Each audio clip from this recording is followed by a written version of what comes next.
రైతు సోదరులకు నమస్తే అండి.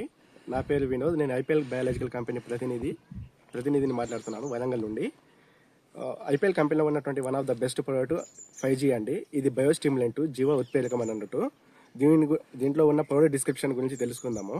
దీంట్లో మనకు ముఖ్యంగా 11 రకాల పోషకాలు ఉంటాయి. ప్రధాన పోషకం వచ్చేసరికి ఎన్పీకే ప్రధాన పోషకాలు ఉంటాయండి. ద్వితీయ పోషకాల్లో మనకు కాల్షియం, మెగ్నీషియం, సల్ఫర్తో పాటు సూక్ష్మ పోషకాలు iron, manganese, copper, zinc, boron, cobalt ఉంటాయండి. దాంతోపాటు మనకు అడిషనల్గా మనకు humic acid plus fulvic acid ఉంటుంది. ఈ పంట నాణ్యాన్ని పెంచుతుంది, నీటి నిల్వ మరియు భూసారాన్ని పెంచుతుంది. ఈ 5G అంటే మనకు 5 ప్రధాన ఉపయోగాలు ఉన్నాయి. ఈ 5 ప్రధాన ఉపయోగాల గురించి తెలుసుకున్నామండి. ఇది వచ్చేసరికి 5G ఎప్పుడైతే మనము వాడడం జరుగుతుందో ఇది మొక్క యొక్క ఆకు పరిమాణం అండి. మొక్క యొక్క ఆకు పరిమాణము, రంగు,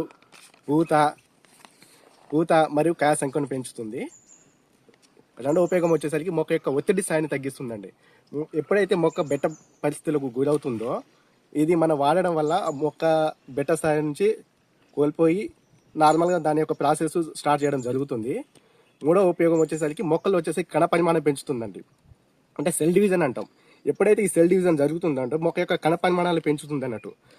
కణ పరిమాణం పెంచి మనకు పక్క కొమ్మలు ఎక్కువ అభివృద్ధి చెంది రావడం జరుగుతుంది. మొక్క యొక్క ఎత్తు పెరగడం జరుగుతుంది.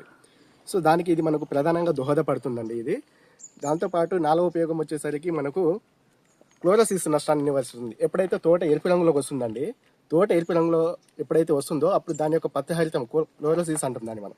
పత్రహరితం ఎప్పుడైతే కోల్పోతుందో ఇది వాడినప్పుడు మనకు ఏంటంటే దాని యొక్క క్లోరోసిస్ నష్టాన్ని తగ్గించి ఎరుపు రంగులో ఉండి ఆ నివారణ తగ్గించి కిరణజన్య సంయోక్రియ జరిగి తద్వారా మనకు ఎరుపు రంగు కోల్పోయి మళ్ళీ దాని యొక్క గ్రీనిష్ పెంచి అభివృద్ధి చేయడం జరుగుతుంది.